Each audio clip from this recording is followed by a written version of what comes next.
Hey everyone, welcome back to my YouTube channel. तो आज का vlog होने वाला है some tips and tricks for reading. Personally, I got 7.5 bands in reading. IELTS general, but to be honest, general हो या academic हो, दोनों का same ही रहता. So let's not waste your guys' time and get to the point. So first by the way मैंने सब note करके रखा है कि कौन से पॉइंट, बिकॉज मुझे इतने सारे डीएम्स आ रहा है इसके related. So I was like why not make one more video, because जो मैंने पिछला वीडियो बनाया था वो आप सबको कुछ ज़्यादा ही पसंद आ गया. So let me know. Okay, so first thing first, एक तो पहले ना ये मुझे क्लियर करना है कि ये ना 1 घंटे का पेपर है. सो आई डोंट वांट कि मतलब जैसे लिसनिंग में अपने पास ये चीज़ होती है कि आपको 10 मिनट बाद में देता है लास्ट में to like note down your answers, but ये चीज़ रीडिंग में नहीं है. So please keep that in mind, because मैं जब इंडिया में थी तो लिटरली मैंने एक लड़की ने, उसको लगा कि 10 मिनट दिया जाएगा और उसने लिटरली वो आंसर्स नहीं लिखे थे और उसका पेपर छूट गया और what's ever. So it's better कि आप लोग ये गलती ना करो. एनीवेज, फॉर इंस्टेंस उसमें 3 टाइप्स के क्वेश्चन होता है फॉर रीडिंग में. एक तो होते हैं मैच द हेडिंग, फिर which paragraph contains the following information, फिर होता है ट्रू और फॉल्स, और फिर होता है फिल इन द ब्लैंक्स. ये 4 उसके पॉइंट्स है. ओके, कि मतलब ये 4 तरीके से पूरा रीडिंग होता है, सेक्शंस होता है इसके. सो फर्स्ट तो ऑलवेज ना इनका वो सेम ही रहता है. तो फर्स्ट वाला is which paragraph contains the following information. अब इसमें मैं ना आपको एक ट्रिक बताती हूँ. फर्स्ट एंड फॉरमोस्ट थिंग, इसमें ना ऑलवेज सीक्वेंस वाइज जाओ. जैसे फर्स्ट क्वेश्चन है तो वो बोल रहे कि कहाँ पे कौन से ट्रेल में बहुत ज़्यादा गर्मी थी या व्हाट्सएप. तो आप ना ABCD जैसे दिया ना, तो A से स्टार्ट करो, A B, और ट्रस्ट मी उसमें से ही ऑलमोस्ट 89 या 90% अगर आप देखो ना तो सीक्वेंस वाइज ही होता है आंसर्स. तो जैसे फर्स्ट क्वेश्चन है तो उसका आंसर पहले से ही स्टार्ट होगा, उसमें अगर आपको मिल जाता है. फिर जैसे सेकेंड वाला क्वेश्चन है, अब अगर आपका फर्स्ट वाले का आंसर B में था तो जो सेकेंड क्वेश्चन होगा उसका आंसर B में, A B में नहीं होगा, C D उसी में होगा. So do not gate confused with that. और आप लोगों को ना पूरा पैसेज रीड करने की ज़रूरत नहीं है. लाइक इट्स ऑलमोस्ट लाइक कि टाइम वेस्ट होता है उसमें. तो 1 घंटा देता है, वो भी कम होता है. तो इट्स बेटर कि आप लोग जैसे जो भी इन्फॉर्मेशन दी है, और पेन और paper, I just wanted to say कि मैंने पर्सनली पेन पेपर वाली सिलेक्ट की थी. The reason I choose this is, इसमें ना एक चीज़ ईजी रहती है कि जैसे आप ना पेंसिल से टिक कर सकते हो. जैसे ये वर्ड है तो वो पैराग्राफ में आप टिक लाइक अंडरलाइन कर सकते हो, और वो सब. Like I consider pen and paper more convenient as compare to computer based, but आपकी चॉइस है, आपको जो भी करना हो. तो एनीवेज, तो फर्स्ट एंड फॉरमोस्ट थिंग जैसे मैंने बताया कि सीक्वेंशियल होता है, ठीक है, चीज़ है. फिर आते हैं अपन सेकेंड वाला जो मैंने समझा आपको कि अंडरलाइन द सिमिलर वर्ड्स. जैसे क्वेश्चन में होगा कि हॉट, और कहीं पे आपके जो पैराग्राफ्स होंगे उसमें भी होगा हॉट. तो वाई नॉट लाइक उन दोनों को मैच कर दो, तो ऑलमोस्ट आंसर्स मिल जाएंगे एंड सीक्वेंस. फिर तीसरी चीज़ है मटेरियल. ऑल्सो इतने सारे लोगों ने मुझे DMs करे थे मेरे इंस्टाग्राम पर कि आइल्स का मटेरियल बताओ, ये वो वगैरह. Guys, it is as simple as आप लोग गूगल में सर्च करो कि IELTS Cambridge, like general IELTS Cambridge papers, और केम्ब्रिज का material is the best. To be very honest, अगर आप एकेडमिक कर रहे हो, टू बी ऑनेस्ट, एक तो पहले तो एकेडमिक का जो भी है इट्स मोर डिफ़िकल्ट, मतलब उसका थोड़ा हार्ड होता है एज़ कम्पेयर टू जनरल. तो जनरल काफ़ी ईजी है स्कोर करने के लिए. तो लेकिन दोनों के लिए आई वुड सजेस्ट कि material is always always always Cambridge. उसके सिवाय कुछ भी मत करो.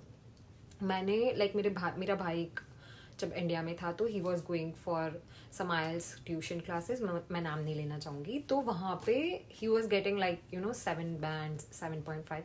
फिर मैंने उसको केम्ब्रिज का मटेरियल दिया, एंड गेस व्हाट, उसके लिटरली 4.5 बैंड आ रहे थे. और लिटरली ट्रस्ट मी, आइल्स में केम्ब्रिज का ही पूछते हैं. टू बी वेरी ऑनेस्ट, जो मटेरियल और जो लेवल केम्ब्रिज का है लिटरली वही का वही आ जाता है. कभी कभार तो आपको सेम रीडिंग्स भी आ जाते होंगे, टू बी वेरी ऑनेस्ट. तो इट्स बेटर कि आप वो प्रेफर करो. आई डोंट नो एक तो PDF कैसे रखता है, बट द थिंग इज कि वो आप ऑनलाइन सर्च कर लो गूगल पे और पहले ही मिल जाएगी. 2-3 आप उसमें जाओगे, मिल ही जाएगी. It's really easy. फिर भी अगर आपको कोई प्रॉब्लम है तो आप मुझे फिर से मैसेज कर सकते हो. Then the fourth thing is, हाँ, ट्रू और फॉल्स जैसे सेक्शंस मैंने बताए थे. So let's discuss the sections right now. जैसे मैंने बोला था कंटेन्स द फॉलोइंग इन्फॉर्मेशन वाला जो सेक्शन था, उसमें आपको सीक्वेंशियल वे में जाना है. Then comes match the heading. ये मेरे लिए ना थोड़ा ट्रिकी रहता है, बिकॉज हेडिंग्स आप पता नहीं कर सकते. बट मेरे जो पहले वाले टीचर थे उन्होंने मुझे ये सजेस्ट करा था कि इट्स बेटर कि आप जैसे जो पूरा आपने पैराग्राफ पढ़ा, क्योंकि वो छोटे छोटे पैराग्राफ्स होके ABCD, तो ए के लिए आपने तो उसमें से कौन सी इन्फॉर्मेशन आपको मिल रही हो और उससे मिलता जुलता कोई टाइटल में कोई वर्ड्स हो तो you can again match it, और थोड़ा तुक्का लगा सकते हो। उसमें मेरे कभी मार्क्स जाते थे। ऑल्सो देन कम्स ट्रू और false. Guys, this is the worst and the most difficult one, क्योंकि इसमें एक तो ना yes, no और नॉट गिवन वाला ऑप्शन रहता है, which makes it more all the more confusing. बस अगर आपके कहीं पे भी मार्क्स कटना है, दिस इज द वन। और मुझे ना इसमें पहले तो एक चीज़ क्लियर करनी है, अगर उन्होंने येस नो नॉट गिवन दिया है तो आप आंसर में अग्री डिसअग्री या ट्रू फॉल्स नहीं लिख सकते। इफ इट सेड कि येस नो और नॉट गिवन, तो आपको आंसर में येस या नो ही लिखना है। आई नो कि येस और ट्रू का मीनिंग सेम ही होता है, बट रिस्क मत लो और लिटरली उसके लिए मार्क्स कटते हैं। वो लोग नहीं समझते ये चीज़, आप जो भी बोलो दे वोंट काउंट इट। सो अगर वो येस लिखा है क्वेश्चन में तो येस लिखो, अगर ट्रू लिखा है तो ट्रू लिखो, उसके सिवाय अपना वो ज़्यादा वो मत करो। दी सेकेंड थिंग इज कि अगर कोई इन्फॉर्मेशन, अब मैं कौन से ट्रिक यूज़ करती हूँ टू आइडेंटिफाई फॉल्स वाला और नॉट गिवन वाला, बिकॉज वो ही दोनों सबसे ज़्यादा, ट्रू वाले is the easiest but the most confusing one is no और नॉट गिवन। तो अभी जैसे मैं इसके लिए एक एग्जांपल देती हूँ क्या करना है। सपोज अगर एक पैराग्राफ है और उसमें बोला है कि Himalayan mountains are the highest mountains, ये एक इन्फॉर्मेशन दी है, ठीक है। और क्वेश्चन में दिया है कि Himalayan mountains are the second largest mountains, okay. ऐसा अपन को क्वेश्चन, पैराग्राफ में जो इन्फॉर्मेशन थी वो थी Himalayas are the highest mountains, tallest mountains, whatever. और फिर इसमें ऐसा लिख दिया कि Himalayan mountains are the second largest mountains. अब आप देख रहे हो कि अब इसका आंसर क्या होगा पता है, फॉल्स होगा, क्योंकि सेकेंड लार्जेस्ट नहीं है। उन्होंने ऑलरेडी इन्फॉर्मेशन दी कि it is the largest, but अब ये लिखा होता कि अब एक ऐसी इन्फॉर्मेशन दी होती कि Himalayan mountains are surrounded by forests on 4 sides, ऐसा अपन को क्वेश्चन में दिया होगा। बट उसमें तो सिर्फ अपने को जो पैराग्राफ की जो इन्फॉर्मेशन है उसमें तो अपन को सिर्फ ये लिखा हुआ है कि Himalayan mountains are the tallest mountains, उसमें कोई फॉरेस्ट की बात नहीं करी गई, कोई सराउंडिंग की बात नहीं करी। तो आप क्या लिखोगे, वो इन्फॉर्मेशन दी ही नहीं है पूरे पैराग्राफ में, तो आप लिखोगे not given. So this is how you identify, because कभी कभी वो दोनों ट्रिकी पार्ट हो जाते हैं। मतलब अगर आपको जो इन्फॉर्मेशन दी है और उससे आपको उसका उल्टा करके बोल रहे हैं तो it would be a false like false होगा उसका आंसर। बट एक ऐसी इन्फॉर्मेशन आपके हाथ में आ रही है हिमालय के रिलेटेड, आपको लगता होगा कि हाँ भाई सराउंडेड बाय फॉरेस्ट सही है, पर अजम्पशंस नहीं करने, नहीं लिखा वहां पे, तो as simple as that not given. ऐसे अपन को मार्क्स थोड़े गेन करना है। सो दैट, और लास्ट होता है fill in the blanks, which is literally the most easiest. वो इतने ईजी होते हैं ना, वो स्कोरिंग मार्क्स वाली चीज़ है, एकदम ईजी होता है, पैराग्राफ में से ढूंढ के लिखना है। So that's the most simple one.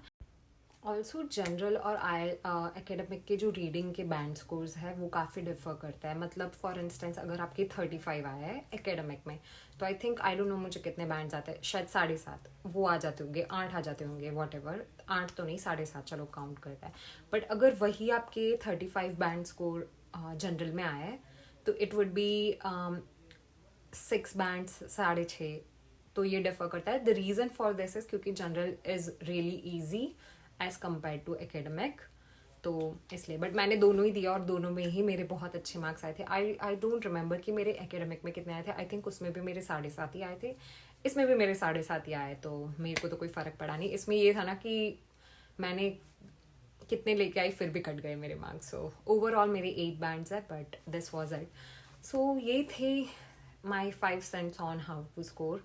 और भी कोई प्रॉब्लम्स हो या और भी कोई भी डाउट्स हो, then you can as usual comment down. तो मैं आप लोगों को अगेन उसके ऊपर थोड़ी, क्योंकि मैं और एक वीडियो राइटिंग पे भी बनाने वाली हूँ। One is going to be for listening and one is going to be for speaking. तो फिर सारे तो उसके रिलेटेड भी आपको कोई भी डाउट्स हो, कोई भी क्वेश्चन हो, तो अभी से डाल दो, ताकि जब मैं वीडियो बनाऊँ तो आपके जो भी क्वेश्चन हो मैं उसको I can address them. So that's it for today. Aujo. Jai Shri Krishna. Thank you so much for watching my video. So today's thanks goes to Sumit5133. ये उनका I think YouTube handle है. Thank you so much for watching my videos and commenting on my videos. Aujo. Jai Shri Krishna.